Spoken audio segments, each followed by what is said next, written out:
Law 1. Cunningham's Law. The best way to get the right answer on the internet is not to ask a question, it's to post the wrong answer. Let's say someone says, "How do I fix this error?" Most of the time, there will be no response. But if the same person posts, "This error is unfixable, by the way.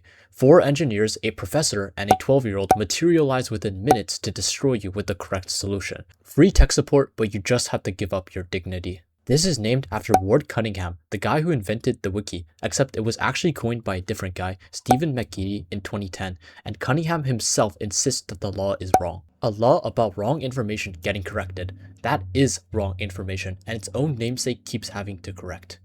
Law 2. Godwin's Law.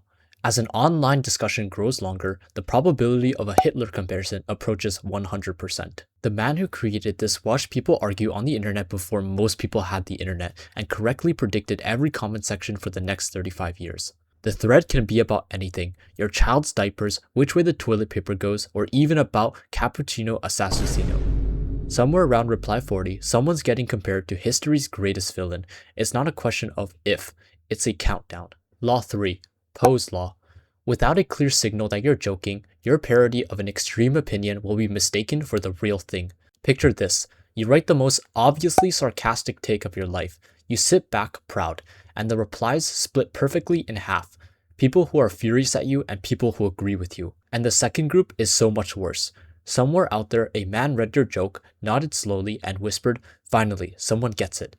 You radicalized them with satire. Good job. Law 4. Skitt's Law. Any post correcting someone else's grammar will itself contain a grammar mistake. Let's say someone says, "You're wrong." You crack your knuckles and you reply, "It's your, not your. Learn English." Well, you drop the apostrophe in its while correcting an apostrophe. And someone below you has already spotted it, and their correction of your correction says, "No, actually, you're the one who's wrong." And the chain continues forever, all the way down, like a food web where everyone is the prey. There's even a sister law for articles, Murphy's Law, spelt wrong on purpose. Anything you write about correct grammar will contain an error. Law 5. Danth's Law. If you have to announce that you won the argument, you lost the argument. Let's say you're arguing with someone and he stops responding. You say, "I notice you haven't responded, so I'll take the win." Well, the other guy went to dinner, he's having pasta with the people who love him. You've been refreshing the thread for 6 hours, holding a trophy you made yourself out of pure cope. Law 6. Shaker's Law. The person who dramatically announces that they're leaving the forum never actually leaves. Let's say you see a post of someone saying, "This community has changed. I'm done. Goodbye forever." Posted at 9 p.m. But then at 9:47 p.m., they're in a different thread arguing about pizza toppings. The dramatic exit was never intended to be a departure. And if no one ever questions him, they simply remain forever. Law 7. Betteridge's Law. Betteridge's Law says, any headline that ends in a question mark can be answered with the word no. Think about it. When you see, "Is this common fruit killing you?" you can most definitely answer no. Have scientists found aliens? No. Is this the end of the internet as we know it? No. The question mark is a legal loophole. It lets a headline scream something false without technically claiming it. If they had the proof, it wouldn't be a question. It's just a tactic because they need clicks. Law 8. Pommer's Law. The internet can change a person's mind from having no opinion to having a wrong one. This is because nobody logs on neutral and logs off informed. You log on never having thought about, say, ancient Rome's plumbing. You watch one confident guy with a microscope and now you have a stance. You'll defend it at dinner. You'll cite a video I saw. That's the entire transformation the internet offers, from empty to confidently wrong, in under 9 minutes. Law 9. The 1% Rule. The 1% Rule, also written as the 90 to 9 to 1 rule, in any online community, 90% of people only watch, 9% occasionally join in, and 1% create basically everything. This means that every platform you've ever loved is kind of like a stadium.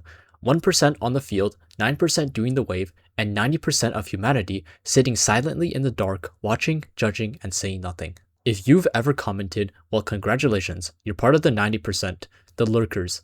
Statistically, you watching this right now, I see you, I can't hear you, but I see you. Law 10. Brandolini's Law, also called the BS asymmetry principle. The energy needed to refute nonsense is an order of magnitude bigger than the energy needed to produce it. Let's say a lie takes 10 seconds to type, while debunking it takes an expert a full day, sources, and interviews, as well as patience. And by the time they finished, the lie has been shared 90,000 times and the correction reaches almost nobody. Every fake cure, every panic, every "they don't want you to know this," it wins not because it's convincing, but because it's cheap. The people telling the truth are running uphill, and the hill is us, sharing first but never checking. Law 11, the Streisand Effect. Trying to hide something on the internet doesn't delete it, it promotes it. This is named after Barbara Streisand.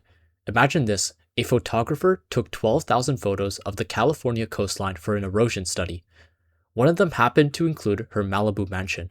Before her $50 million lawsuit to suppress that photo, it had been downloaded exactly 6 times, twice by her own lawyers. After the lawsuit made the news and has been seen by hundreds of thousands of views, the pictures that she spent so much effort on to hide is now permanently famous, and the backfire is named after her, forever. So yeah, that's the 11 laws. And here's the thing, nobody designed them, nobody voted on them, millions of us just behaved so consistently for so long, that our habits became predictable enough to write down like thermodynamics.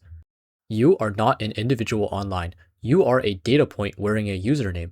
And if you're about to comment that one of these laws is wrong, well, congratulations, that's Cunningham's law. I did it on purpose. Anyways, if you enjoyed this video, make sure to subscribe, and I'll see you in the next one.